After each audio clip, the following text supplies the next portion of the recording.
what are the laws that we might prefer over the unpredictability of the Spirit?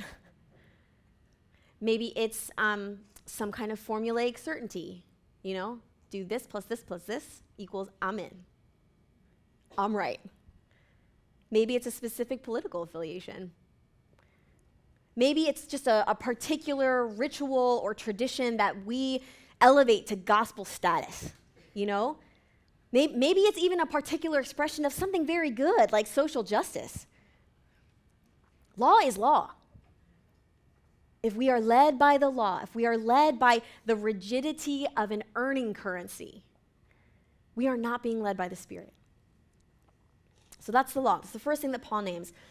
He names the second alternative that we might be tempted to take the lead in the next verses. So it's described in the Greek word sarx. Sarx. This is translated most commonly into English as flesh. Sarx and flesh. Now I want to be really clear here that while sarx is translated as flesh, in many translations, Paul is not saying that our bodies are bad. Okay?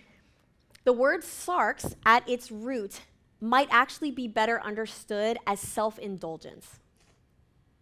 Self-indulgence. This is Galatians 5:16. Live by the Spirit, I say, and do not gratify the desires of the flesh. Do not gratify the desires of the sarx. For what the flesh desires is opposed to the Spirit, and what the Spirit desires is opposed to the flesh. For these are opposed to each other, to prevent you from doing what you want. This idea of sarx, this like self-indulgence, leads us to live with a scarcity mindset in which we think of ourselves first out of fear or out of arrogance. And it operates in this like currency of power in which we push others down to like self-preserve.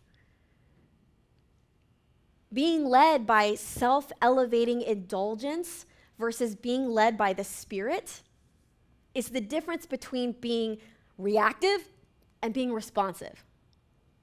It's a difference between this like very impulsive anxiety and intentional attentiveness, paying attention. So we have the law and we have the flesh.